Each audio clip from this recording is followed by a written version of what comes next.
On parle même pas d'accès à la pornographie, tout ça. L'addiction au like, le fait de l'isolement, le fait de la dépression, de la hausse de la dépression des enfants, ça, c'est vraiment quelque chose qui peut toucher nos enfants de très près. Coup de pouce, découvrez le savoir-faire et les idées des entrepreneurs Olim.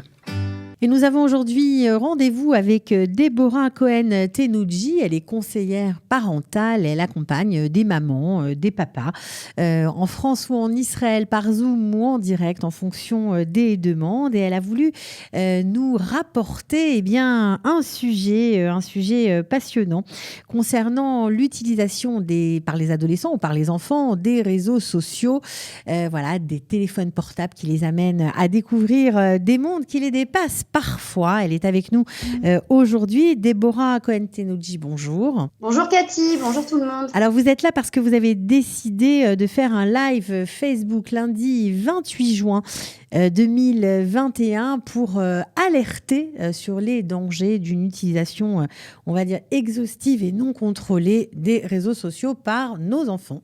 Alors, tout à fait Cathy. Moi, il se trouve que je donne régulièrement des conférences en ligne et j'en ai donné une récemment sur les écrans, mais je n'avais pas du tout abordé le sujet des réseaux sociaux. Donc, comme il y a une maman qui m'a posé la question, j'ai regardé un petit peu sur Internet et je suis tombée sur un documentaire reportage très, très bien fait qui a été fait par des parents américains qui dure 1h30 et je l'ai vraiment regardé d'une traite parce que je l'ai trouvé passionnant. J'avais jamais vu quelque chose d'aussi complet. Bon, alors je maîtrise bien l'anglais aussi, du coup, c'était assez fluide pour moi. Alors, des parents, il faut préciser quand même, ce sont des parents américains qui se sont tout à fait plus qu'intéressés à ce sujet. Ils se sont constitués en start-up pour créer un système de contrôle parental. Est-ce que vous pouvez nous en dire un petit peu plus ? Tout à fait. Alors, ce sont des parents, c'est pas forcément que des ados, parce que justement, dans le reportage, on voit que ça commence vers 8-9 ans.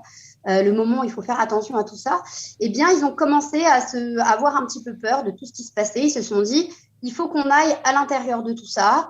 Et une fois qu'ils ont fait un petit peu, ils ont suivi des ados, filles, garçons. Il y a eu des psys aussi qui les ont suivis.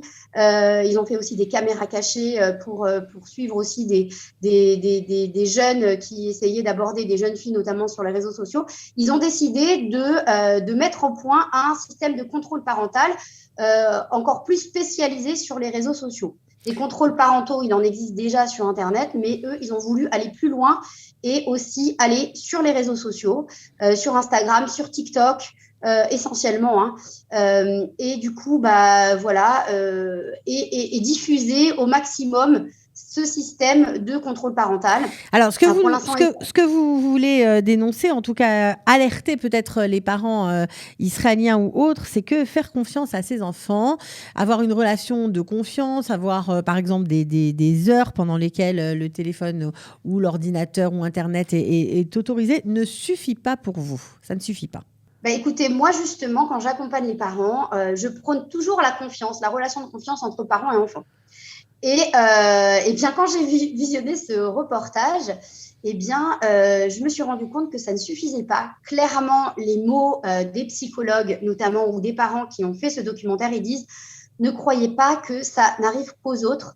Ne croyez pas que ça n'arrive pas dans l'école de vos enfants. Ça n'arrive pas à votre enfant. » Alors, mais de quoi on parle ? Ça veut dire quoi ? Ça veut dire des débordements, j'imagine, des réseaux sociaux. On parle de quoi ? De pédophilie, d'harcèlement, de choses comme ça ?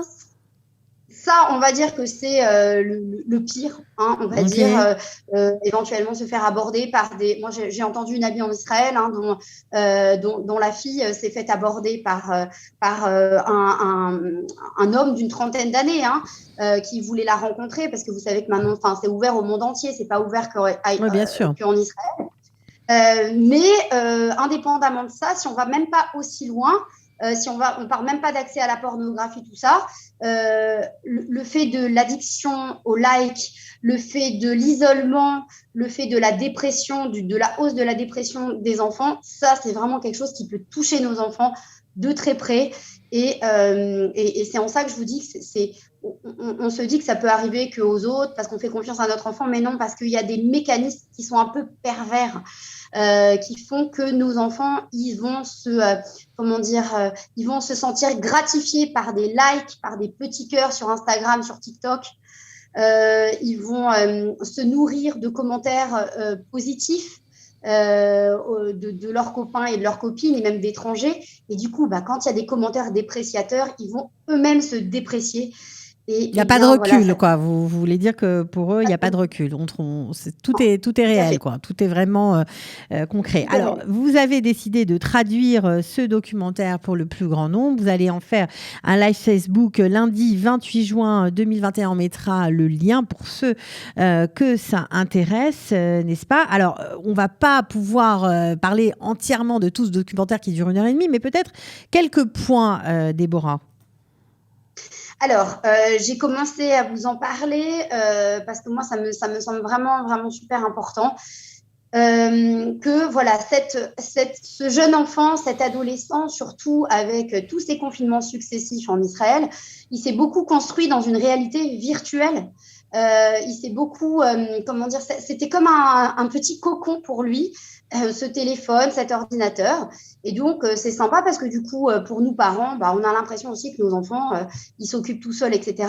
Mais attention, moi, je prône vraiment le fait de rentrer dans un dialogue permanent avec l'enfant sur ce qu'il fait, sur le fait de lui montrer que c'est pas la réalité, que la réalité, c'est dehors avec les copains ou avec des relations, en tout cas, directes avec des personnes.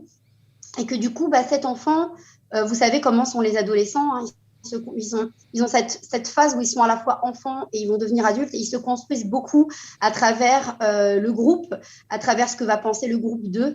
Et du coup, voilà, ce que j'ai retenu notamment dans ce reportage, c'était cette escalade un petit peu de je fais des photos de moi et puis je vais voir comment je suis notée, entre guillemets, à travers le nombre de likes. Et puis, finalement, je vais voir que ma copine, elle a plus de likes dans une photo qui est un peu plus suggestive, ou bien sur TikTok, les jeunes filles, elles vont faire des petites chorégraphies, et puis elles pensent pas à mal. Vraiment, ça, je le redis, vraiment, on n'est pas en train de dire que nos enfants, ils pensent à mal, et que même les parents, ils sont, ils sont complètement irresponsables. C'est juste que, en fait, on rentre dans un système qu'on ne maîtrise plus, puisque les algorithmes de ces applications vont faire que votre gentille petite fille de 13 ans qui fait ses petites chorégraphies avec ses copines, ça va être vu par de plus en plus de monde et des gens qu'on ne connaît pas, en fait, tout simplement. Et donc, ça peut entraîner des problèmes. Alors, est-ce que vous donnez des trucs aussi pendant cette conférence? Parce que c'est bien beau de pointer ce qui ne va pas, mais est-ce que vous aidez les parents à rectifier le tir quand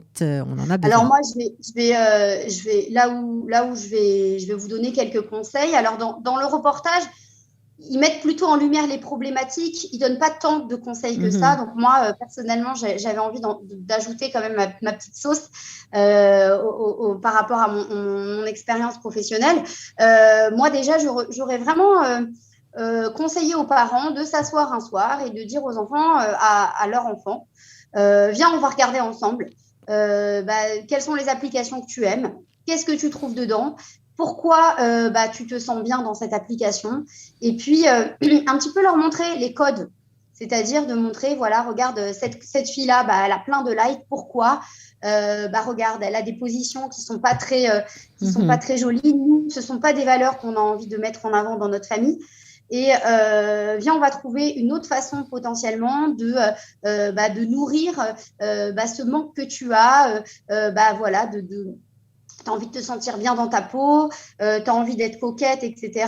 Mais peut-être qu'on peut aussi préserver ton image, peut-être qu'on peut faire les choses différemment, définir des limites. Alors attention, je parle des filles, mais il y a aussi les garçons. Bien sûr. Alors, il y a une autre idée que vous avez, vous voulez défendre, c'est que vous mettez en exergue le fait que les enfants s'ennuient.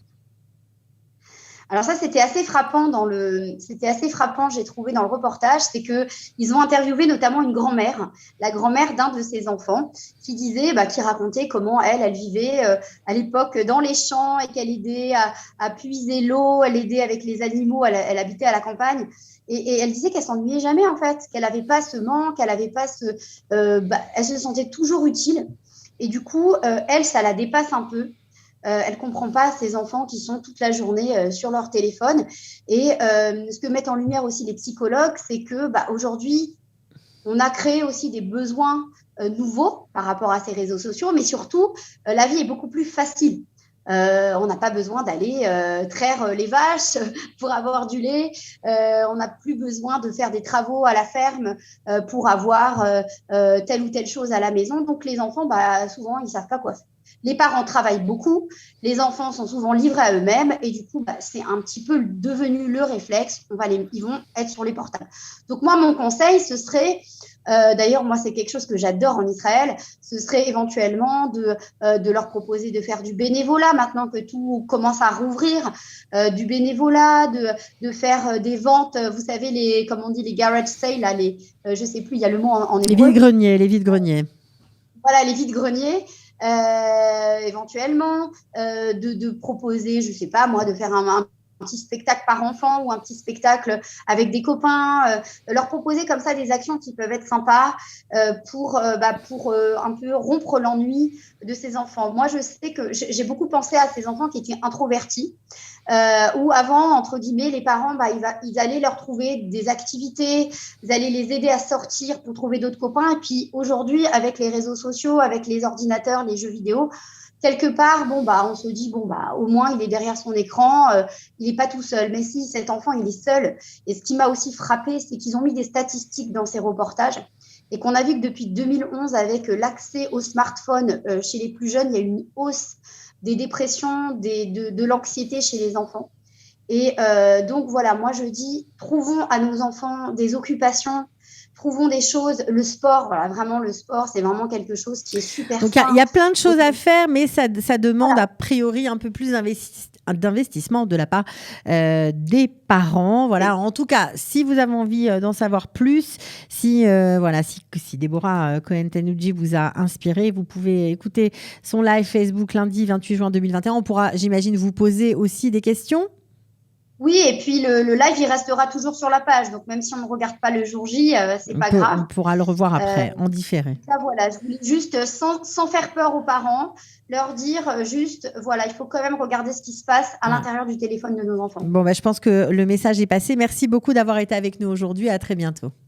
Avec plaisir. Au revoir, Cathy. Ciao. Bonne journée. Coup de pouce, découvrez le savoir-faire et les idées des entrepreneurs Olim.